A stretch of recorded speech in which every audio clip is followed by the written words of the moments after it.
sit, herinner my net vir die van u wat daar nou gisteraand nie was nie, as u oor hierdie thema's wat ons vanaand na kyk en oor die week gaan kyk, so 'n bietjie verder wil gaan dink en lees, is hierdie 'n oulike boekie wat u vir jouself kan aanskaf, Truth for Territory van Jim Osman.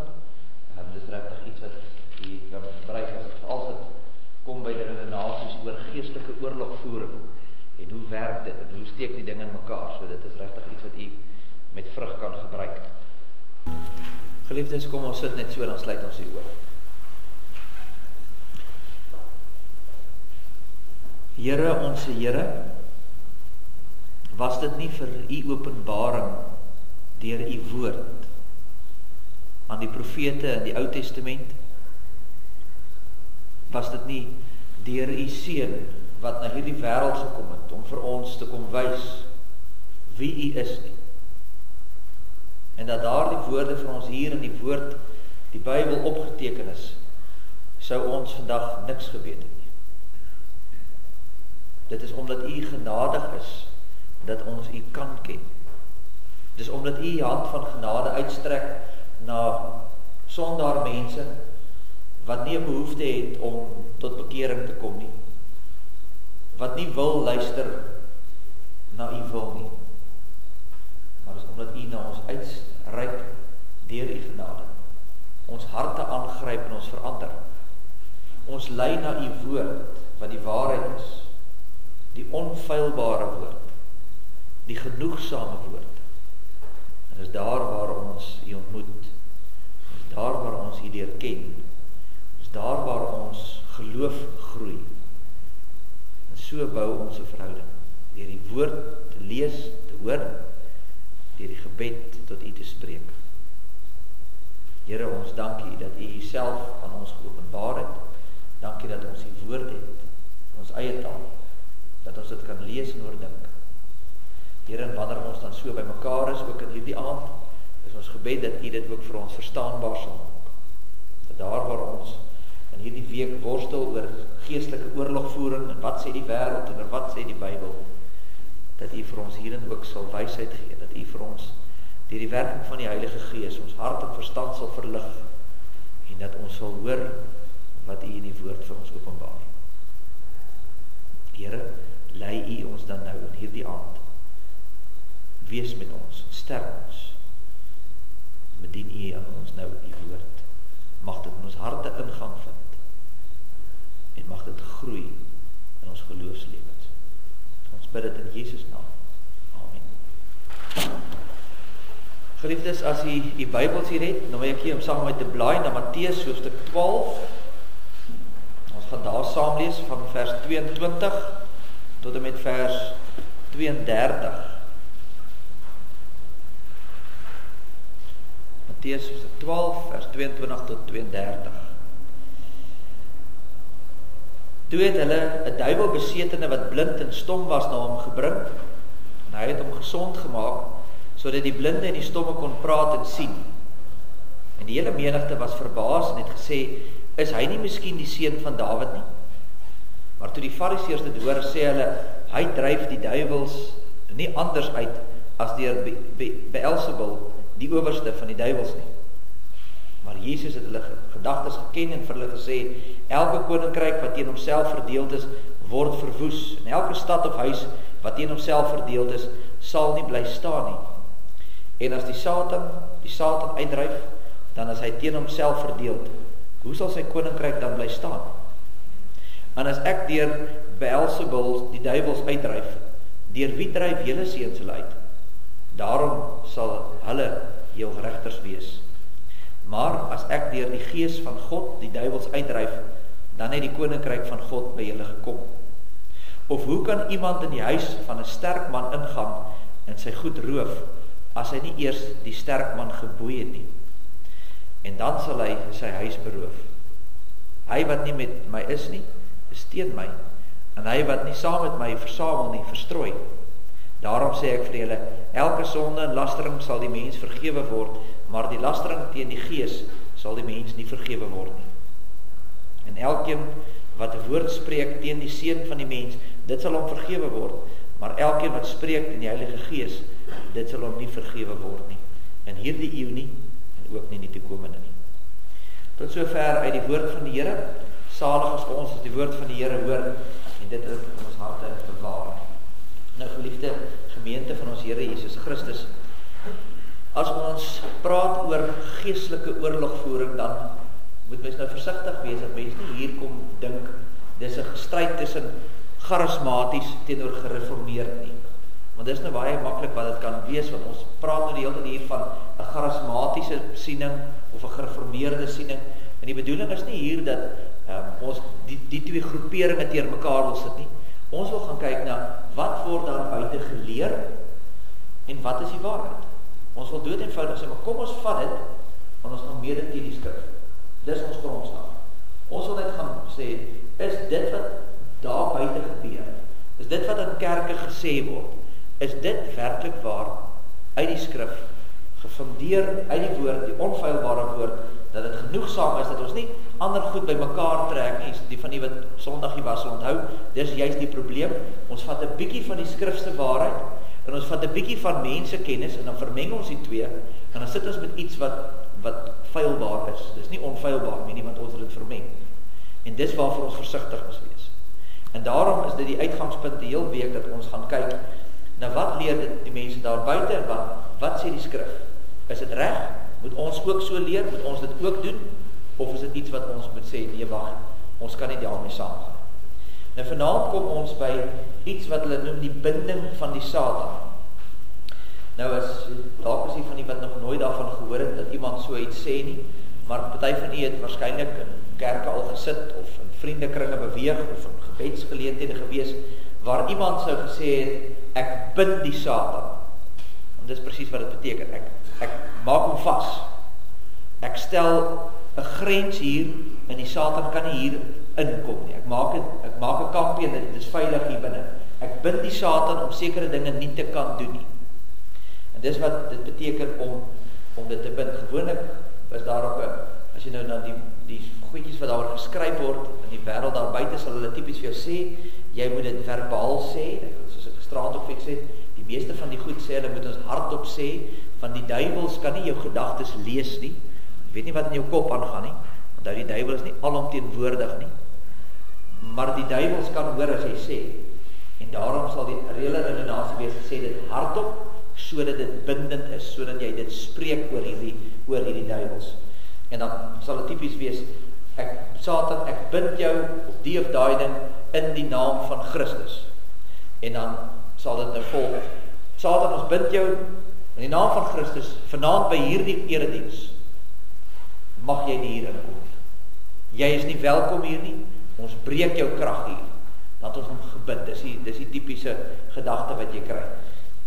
Baie keer gaan dit ook oor geografiese liggings, kry dit ook dat mense dit doen, ons kry dit baie keer dat mense byvoorbeeld huise sal salf, ek het nou vandag met 'n kollega van my gepraat, wat sê een van sy lidmate salf sy plaas se hoekpilare, se hoekpale, en dan bind hy die Satan eintlik af, want hy salf die hoeke van die plaas, en dan doen hy die gebed en sê, maar Satan, ek bind jou, jy kan nie hier opkom nie, dis God se grond.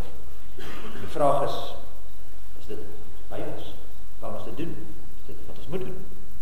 Nou, een van die bekender TV-evangeliste wat hierdie goed groot gemaak het, of baie prominent op die saak was 'n man met die naam van Robert Tilton, dalk het jy al van hom gehoor, die ouer garde dalk eerder, die TBN-kykers, in 'n bietjie vroeër jare het Robert Tilton, dit was hy 'n groot kokkedoor op die TV gewees, en hy het nogal die manier gehad, as hy, voor hy begin het met sy TV-uitsending, soos hy begin het, dan sê hy, ons bid eers saam, dan sê hy, ek bid nou, dat die Satan gebind sal wees, vir almal wat hier in TV kyk, en daar waar jy sit, dat die Satan jou nou nie sal pla nie.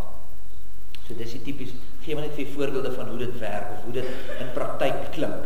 Ek het een van sy gebede, wat ook opgeteken is, het ek sommer ook weer vertaal, net om vir jy die gedagte te gee van, hoe dink hulle oor die saak, hoe werk dit, en ek lees dit weer eens, het was in Engels gewees, so ek het veel in Afrikaans vertaal, ek lees dit vir die voor, hy sal typies in hierdie gebede so iets klink, hy sê, Satan, ek bind jou en jou demoniese geeste van vigs en van vigsvirusse, Ek bind jou demone van kanker, van artritis, infeksie en migraine hoofpyne, kom uit daardie liggaam. Kom uit die liggaam van die kind, of kom uit die liggaam van die man, of kom uit die liggaam van die vrou.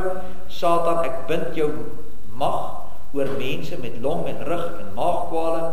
Ek bind jou in die naam van Jesus Christus. Amen. So jy hoor, daar is ook baie spesifieke woorde, wat ons gister ook gehoor het, daar is baie keer hierdie amper formules, amper formuliere wat daar gegee word. Dis hoe jy hierdie goed hanteer, en dis hoe jy dit moet doen. Nou, Anna Kokkedoor, ek kan nie onthou wat sy naam is nie, hy het ook geskryf op 'n stadium, sê oor hierdie ding, sê hy, voordat ons probeer om ons geliefdes te wen, wat onder die mag van Satan geval het, moet ons eers die Satan bind, want anders as ons hom nie gebind het nie, lei dit net tot argumente. So die hele gedagte is, dat as jy besig is in hierdie wêreld, en jy is besig met die goeie stryd, dan kom ons sê dat iemand nou een of ander sonde, as ons pik hierdie week maar op die ouens met 'n drankprobleem, as jy nou 'n drankprobleem het, dan kom mense net en sê, ja, maar daar's 'n probleem. En dan sê hulle, ja, maar kyk, ons gaan nie regkom met hierdie ding, voor ons nie die Satan gebind het nie. Ons moet nou eers die Satan vasmaak, en as ons die Satan vas het, dan kan ons met jou werk. En dan sal hulle typies sê, okay, maar kom, voor ons begin, kom ons sit by mekaar, ons vat hande, ons bid saam, en dan bid ons, Here, ons bid nou dat die Satan gebind sal word, dat hierdie persoon kan praat, dat sy kan sê, maar so en so en so. So ek bid, ek maak die Satan vas, en nou kan ek met jou begin werk. Dis die gedagte wat jy kry. Nou die vraag is dit Bybels? Moet ons dit doen? Kan ons dit doen? Nou, daar's 'n paar tekste wat hulle graag aanhaal om te sê, maar daar's 'n bewys, dit is hoe jy moet dit doen. En een van die tekste is hier wat ons vanaand gelees het. Nou, hier is nog 'n redelike lywige stuk. Daar's eintlik baie vrae wat jy uit hierdie stukkie wat ons gelees het, daar's baie goed wat jy waarskynlik gaan vra, maar ek gaan nie by alles uitkom nie. Ek wil fokus op die een versie, dit is vers 29, want dis die versie wat hulle gebruik om te sê, ja, jy kan die Satan bind. Vers 29 sê, of hoe kan iemand in die huis van 'n sterk man ingaan en sy goed roof, as hy nie eers die sterk man geboei het nie? Dan sal hy sy huis beroof. So dit is die teks, een van die tekste wat hulle gebruik. Nou die gedagte is, verstaan die beeld wat nou hier gebruik word, ons sê, daar is die wêreld, en dis mos onder die mag van die Satan, so die duiwel is mos, die word genoem die mag van hierdie wêreld, so hy is oor die wêreld, en dan is daar God se koninkryk. En ons is in hierdie wêreld, maar nie van hierdie wêreld.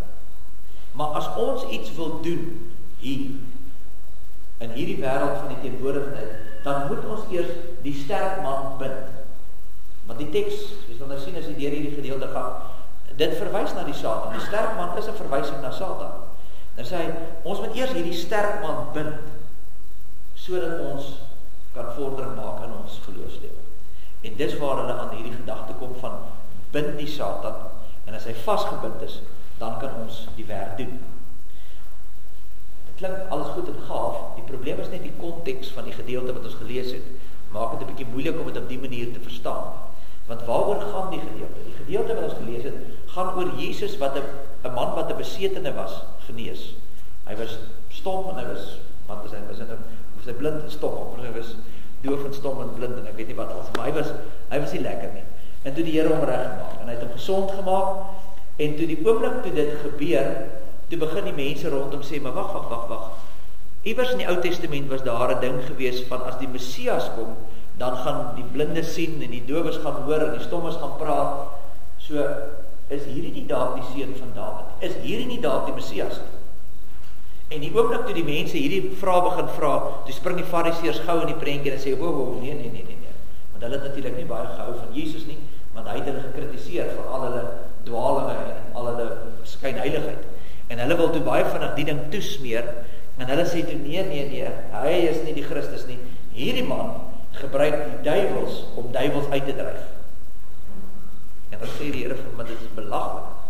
Hy sê, hoe kan so 'n koninkryk werk? 'n Koninkryk wat so verdeeld is, sal dit nooit maak nie, vers 25. Hy sê, dis nie wat hier in die gang is nie. Hy sê, ek kom nie in die krag van die duiwel nie. Ek kom met 'n sterker krag as die duiwelse. En dis waar vers 29 inkom. Dan sê hy, die sterk man van vers 29 verwys na die Satan. Hy sê, dis net 'n beeld. Onthou, daar's nou 'n geroeiende gestoei oor, maar is jou krag nou van die Here af, of is jou krag van die duiwel af? En dan gebruik hy 'n beeld, dis 'n storie, dis 'n metafoor. En dan sê hy, wel, as jy in 'n huis wil inbreek, en iemand is te sterk, dink jy gaan dit reg kry? Nee, jy gaan dit nie reg kry, eers hy man moet bind, jy moet hulp kry, jy gaan hy ou met vasbind. En eintlik wat hy vir die Fariseërs kom sê het, weet jy wat, ek het sopas die sterk man gebind. Ek is sterker as die ou in die huis, verstaan julle? Ek het gekom in hierdie wêreld, maar ek is sterker as die sterk man. Ek dryf sy duiwels uit, want my krag kom nie van die duiwel af nie. My krag is van iemand groter. En dis wat die bedoeling is. So dit het niks te doen met die binding van die Satan nie. Dit is glad nie 'n voorskrif wat gegee word aan mense om te sê, dis die manier hoe jy met die Satan moet werk en jy moet hom bind voordat jy kan iets doen nie. Die bedoeling was dood eenvoudig deur 'n beeld, storie. Onthou dis goed wat die Here gebruik wat daai mense van daai tyd verstaan en geken het. Hy gebruik 'n beeld van iemand wat inbreek. En hy wys die een moet sterker wees aan en of sê vir hulle, hierdie mense wat sê ek is die Messias, dit is reg. Want ek is sterker as die duiwel. Ek is sterker as hierdie sterk man. Want ek is nie van hierdie wêreld nie, ek is van die hemel af. Ek is die Messias. En dis die hele doel van die gedeelte. So, Matteus 29 of 12 vers 29 is nie 'n opdrag aan gelowiges om die sterk man te bind. So as ons daai teks kan jy al klaar doodkrap en sê nee, kan nie dit wees nie. Is daar 'n ander teks wat dalk vir ons sê dat ons die Satan moet bind? Die ander teks wat baie graag gebruik word is Matteus 16 vers 19. Ek lees dit vir julle ook. Ons het nou nie gelees voor die tyd nie, maar ek het die ander dag het ons daaroor toe ons die preek oor die Rooms-Katolieke Kerk. Dis ook by hierdie teks stil gestaan. Dan staan daar: Ek sal aan jou die sleutels van die koninkryk van die hemele gee, en wat jy ook op die aarde mag bind, sal in die hemel gebonde wees. En wat jy op die aarde ontbind, sal in die hemel ontbonde wees. Nou hierdie is 'n teks wat hulle baie graag vat en sê, aha, sien jy? Wat ons hier op die aarde in die vleeslike bind, is ook in die geestelike gebonde. Dis hoe hulle dit interpreteer. Ek kan met my vleeslike spreek ek dit uit, en daardeur bind ek die Satan in die geestelike. Want wat hier gebind is daar gebind, en wat hier ontbind is daar ontbind. En sien julle, ons kan die Satan bind. Dis hoekom hulle sê, ons kan dit so doen. Die probleem is, hierdie teks gaan glad nie oor dit nie. Hierdie teks gaan eintlik oor kerkreg en kerktig saak. Het gaan oor die sleutels van die koninkryk van God. Sê, hoe kom jy tot bekeer? Hoe kom jy in die hemel? En dan beskryf dit hier en sê, dit is soos 'n sleutel. Daar's 2 sleutels wat gegee word in die Bybel. Die een is die prediking en die een is die kerklike tug. So die een is, as jy hier kom sit en jy luister na die Bybel, dan, en jy glo dit, jy hoor, jy kom tot die woord kom tot jou, jy hoor dit en jy glo dit, dan gaan die hemel vir jou oop, dit word oopgesluit, sleutel draai oop. Of jy kan hier kom sit en sê, ag, my lewe nog soveel klomp twak gehoor nie. En jy loop hier uit en jy sê, ek is klaar met hierdie kerk, of ek is klaar met Christendom. Dan het daai preek om toegesluit. Dan oop of toesluit. Die ander manier hoe jy die hemel oopsluit is deur die kerklike tug. Jy's in die kerk, nou kom jy in 'n dwaling in en jy het nou een van 'n sonde wat jy aanhou doen en jy kom nie tot bekering nie, dan sit die kerkraad of die ouderlingraad jou onder tug. En as jy dan tot bekering kom, as die kerkraad jou kom praat en sê, hey, dit is nie so werk. Jy sê ja, nee, jong, ek het gefouteer, jammer. Dan kom ek tot bekering. Die hemel gaan vir my oop. Ek is nie verlore nie, want ek het tot bekering gekom. Of ek kan sê, man, wie is jy en wie sê jy vir my wat hoe en waar? Ek slaan daai deur toe en ek draai my rug op die Here en dit is omdat die kerk uitgereik het en jou probeer nader trek en jy gesê ek wil nie. En so word die kerk die hemel toegesluit. En dis die bedoeling hiervan. Nou, dis 'n baie langdradige gedeelte. Ek kan dit nie alles vir verduidelik nie. Dis net iets waar mense baie meer wonder is, maar die kerk dan die mag om die sleutels en dat die kerk dan die sleutels kan die kerk jou uit die hemel uithou. Nee, ons is net die hande en voete van die Here. Dink byvoorbeeld aan 'n regter wat iemand tronk toe stuur. As iemand moord gepleeg het en die regter sê jy is skuldig, gaan tronk toe. Dan klim die regter nie self af van sy stoeltjie en gaan sluit die skelm daar in die tronk toe nie. Hy sê vir die tronkbewaarder, vat die man weg en sluit hom toe. Maar wie is verantwoordelik? Wie die ou toegesluit? Die regter. Die tronkbewaarder doen maar net sy werk. En dis hoe ons hierdie saak moet sien oor die sleutels van die koninkryk. Die kerk sluit nie vir iemand die hemel oop toe nie. God doen dit. Ons is net die instrument wat God gebruik. So binne die kerk is daar sekere reëls, daar sekere maniere hoe ons sekere dinge doen, en dis wat ons bedoel as die sleutels word vir ons gegee. So hierdie gedeelte gaan glad nie daaroor dat ons sê, maar ons kan die duiwel bind of nie. En as jy net logies daaraan dink, dan sien jy dit baie maklik raak, want kom ons speel saam. Kom ons sê die teks sê wel, ons kan die Satan bind, want wat op die hemel, wat op die aarde gebind is ook in die hemel gebind. Kom ons sê dit is soos wat hulle sê. Dan beteken dit ons kan nou die Satan bind. Maar wat beteken dit dan, wat hy net die volgende versie sê, of die volgende sinnetjie, dieselfde versie, sê, maar wat op die aarde ontbind is, gaan ook in die hemel ontbind wees. Beteken dit met ander woorde, ons kan die duiwel bind, en ons kan hom weer ontbind. Watter idioot gaan dit doen? Ek meen, vir watter rede sal jy die duiwel wil ontbind? Hoekom sal jy die duiwel kan bind? En dan sê jy, weet jy nie wat, ek het al gehoor dat mense sê, Satan, ek bind jou in die naam van Jesus Christus. Maar ek het nog nooit gehoor iemand sê, Satan, ek ontbind jou in die naam van Jesus Christus, deur die bloed van Christus, jy is vry nie. Wat doen? Weer te gaan leuns versprei. Die teks maak nie sin, as ons sê, dat dit 'n verwysing is na die binding van Satan of nie. En daarom sê ons, nee, daar's nie genoeg gronde daarvoor. Daar is in die Bybel geen plek, waar 'n apostel of 'n profeet iewerste iemand of die Satan bind nie.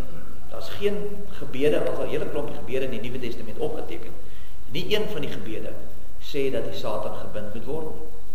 As dit dan nou so belangrik is, as dit is soos wat die wêreld vandag vir ons sê, as jy die boeke gaan lees oor geestelike oorlogvoering, want ek wil vir amper sê vir jou 99% van die boeke gaan vir jou sê, jy moet die Satan bind voordat jy iets gaan doen. As dit so is, hoekom het die apostels dit nie gedoen nie? Hoekom het Paulus, voordat hy op sy sendingreise gaan, hoekom het hulle by mekaar gekom en gou die Satan gebind nie? Dan hoef sy skip van sy toe gesink het, en hoeveel slae het hy gekry, en hoeveel keer is hy tronk gegooi, en hy is met klippe amper dood gegooi. Hoekom het hulle nie dit dood eenvoudig die Satan gebind voor hulle op sendingreise gaan? Dat het maklik gemaak vir almal. Hoekom waarsku Petrus, hy sê in 1 Petrus 5 vers 8, wees nigter en waaksaam, want jou teestander die duiwel loop rond soos 'n brullende leeu en soek om te verslind. As pastore links en regs die duiwel dan bind op 'n Sondagoggend, hoekom moet ons versigtig wees vir die duiwel? Bind hom net. Maklik so dit. Wat maak jy met hierdie tekste? Die enigste keer waar ons wel sien waar daar staan, die Satan is gebind, is in Openbaring 20. En daar sal hulle self, of daar erken almal, dit gaan nie oor mense wat die Satan bind nie, dit gaan oor die eindtyd en God wat self Satan bind. In die pier, in die poel van vuur, in die poel van vuur gooi. So dit gaan glad nie daaroor, die Satan word gebind deur iemand nie. Daar is net nie sulke tekste nie. En prakties gesproke maak dit ook net nie sin nie. Hierdie redenasie slaag net nie die heel eenvoudigste logika toets nie. Want vra jouself net af, as mense dan nou die Satan bind, hoe lank hou dit? Hoe lank hou hierdie binding van die Satan? Want is duidelik nie permanent nie, want elke nou en dan bind iemand weer die Satan. So hoe lank is dit? Is dit nou 24 uur? Is dit 'n week? Hoe lang werk hierdie binding? Die ander vraag is, hoe werk dit in elk geval? Dr. Woudie Bakkum gebruik die voorbeeld, kom ek gebruik dit ook, steel het by hom. Hy gebruik die voorbeeld van hy eendag in 'n kerk ingestap, hy en sy gesin. En hulle deel agter gaan sit, hulle is maar vreemd, hulle ken nie die gemeente nie. En toe hulle gaan sit, toe is die klanksysteem krapperig. Ons weet van dit, krapperige klanksysteem. En hy gir die hele tyd, en dan gaan hy aan en af. En hulle sukkel met die ding. En op 'n stadium, toe spring al die mense op en begin, Satan, ons bind jou. En jy bestraf jou. Jy is gebind, jy kan nie nou weer hierdie klanksysteem raak nie. Jy mag nie hierdie klanksysteme van ons iets aandoen nie. En hulle te kere gegaan in die klanksysteem gebind. Nou kom ons sê, ons het dieselfde ding hier by ons. Die klanksysteem begin krapperig raak, en ek sê, Satan, ons bind jou in die naam van Jesus Christus, jy sal nie nou hierdie klanksysteem aanraak nie. Is dit dan net vir die diens? Is dit vir die week? Gaan ons nooit weer hoef te bekommerd te wees oor die klanksysteem nie. En wat doen ons? As ons dan nou die Satan gebind het, met Dr. Bakum sê, weet as jy dink, die Satan is 'n magtige gevalle engel. Hy is so rapsie sterker as ek en jy. So as jy hom kan bind, in die eerste plek, wow, en dit wil gedoen wees. Maar as jy hom nou gebind het, kom ons sê, ons bind hom vanaand. Bel ons die ander kerk en sê, hoorie, julle is alright, julle kan maar sonder probleme gaan preek hierdie naweek, ons het hom. Julle klanksysteme gaan werk, ons het hom gekry. Jy verstaan, hoe werk dit? Dit maak nie sin nie, hoe bind jy die Satan? En dan loop hy net na die ander kerk toe. Is hy dan regtig gebind? Jy sien, as jy die ding begin logies deurgaan, dan maak dit nie lekker sin nie. En as jy dan kan bind, en as ons die demone kan bind, hoekom bind ons net al die demone nie? Hoekom doen ons dit nie net? Hoekom kom ons net almal by mekaar, en ons bind die Satan en sy demone, en dan is ons probleme opgelos? Hoekom as mense die Satan kan bind, in terme van genesing, daai gebed wat ek in die begin gelees het, Satan, ek bind jou demone wat oor kanker is. As jy dit kan doen, hoekom doen jy dit dan nie? Dan wil ek vir jou sê, dan is die klomp dominees of pastore die breedste mense op aarde. Maar as hulle dit kan doen, hoekom doen hulle dit nie? Hoekom gaan daar miljoene mense dood van kanker en ander siektes? Hoekom gaan hulle in hospitale en bind die goed dan nie? Die rede hoekom hulle dit nie doen nie is want dit gebeur net in La La Land. Dit is nie werklik waar nie. Daar is nie so iets nie. Dis goed wat mense aanhoudend vir mekaar sê, en ons ref mekaar op, en die hoop dat ons dit sal kan doen. Dis net nie so nie. Daar is geen skrifgetuienis wat kan sê dat dit waar is nie. Nergens in die Bybel word dit vir ons gegee nie. Die enigste plek waar ons lees van die binding van Satan, is die mense wat self sê hulle doen dit, en hulle eie boeke wat hulle self skryf. Dis al waar ons dit. Nou kan jy dan sê, ja, maar doen nie, wat maak dit nou saak, weet? As iemand dit nou doen, is dit nou die einde van die wêreld? Maak dit nou regtig skade? Maar die vraag is nie so erg of het skade maak nie, die vraag is net, het dit nut? Want as mense dit nou bid en doen, maar jy bind nou nie eintlik die Satan nie, dit het geen waarde nie, hoekom sal jy dit wil doen? Daar's niks in die Bybel wat sê dat dit werk nie. Daar's geen bewyse dat dit enige effek het op enigiets nie. Die mense wat hierdie goed oor hulle huis het, hulle salf die huis, en dan gebeur nog steeds goed. Wat het jy dan gedoen? Het jy tyd gemors? Jy sien, ons begin nou gryp na goed wat nie die Bybel is nie, maar ons vermeng dit met Bybelse gedagtes, en die einde van die dag sit ons met goed wat nutteloos is. Dit bereik niks nie, en belangriker nog, dit word nêrens in die skrif vir ons voorgehou, en dit word nêrens gebruik nie. Dit is gevaarlik om te dink dat die dinge wat buite die Bybel is, kan bydra tot die geestelike oorlog. En dis wat gebeur. Dit is goed van buite wat ons inbring en sê, dis geestelike oorlogvoering. En ek sê, gaan lees hy boeke oor geestelike oorlogvoering. Ek kan vir jou waarborg, iewers gaan jy hierdie ding hoor van die binding van die Satan. Dit is altyd daar. Waar kom het vandaan? Dit is nie daar nie. My persoonlike gevoel is, ek dink, dit is maar 'n ding van 'n ego. Ek dink baie mense doen dit om te sê, ek het dit gedoen. Ek het die vermoë. Of net hierdie absolute waan dat jy dink, jy mag oor die Satan, ek weet nie of het, is net baie naïef nie, weet nie. Maar daar is geen bewys nie. Ons mag nie vir onsself metodes uitwerk en uitdink wat nie in die Bybel staan, en dan sê, hier is die manier hoe jy geestelike oorlog voer. Waar kom jy nou aan? Op grond van wat? 2 Korintiërs 10 vers 3-5 sê, die geestelike oorlogvoering wat ons vandag het, is 'n oorlog tussen waarheid en leuen. Dis die groot.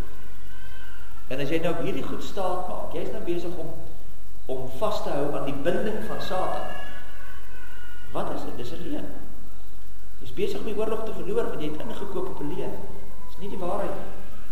Die slotsom is eenvoudig. Hierdie praktyk word nie in die skrif geleer nie. Geen Bybelse begronding dat daar enige iets bereik word, dat daar niks wat dit bewys nie.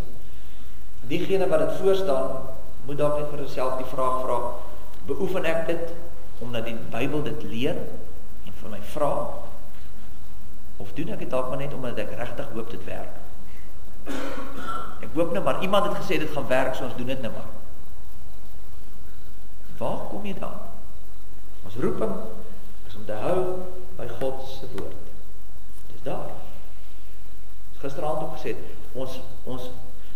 ons hoef nie bekommerd te wees oor die Satan. Ons hoef hom nie te bind nie. Christus moes klaar die oorwinning behaal. Maar wat wil jy die hele tyd die Satan nie indruk? 99,9% van jou sondes is in elk geval jy. Die Satan, ek kan nie waarborg, want die Satan is nie alomteenwoordig nie. Ek het 'n sterk vermoede die Satan bly nie in Hoedspruit nie. Ek dink daar is belangriker plekke in die wêreld waar Satan kan beheer uitoefen word. Ek dink regtig nie Satan is hier in ons midde nie. Ja, sy demone is hier natuurlik. Maar Satan, waarvan die Bybel praat, daai ek glo nie hier nie. Christus het in elk geval klaar oorwin. Ons is vry in Christus. Hy en sy gemagte kan die gelowige nie raak nie. Hy is vrygespreek. En daarom sê die woord, moenie bang maak met al hierdie storieetjies nie. Bly by die waarheid van die woord. Die woord sê, Christus het oorwin. Hy sal jou siel bewaar. Hy dra jou deur tot op jou laaste dag en verder. Dis ons vrede. Amen.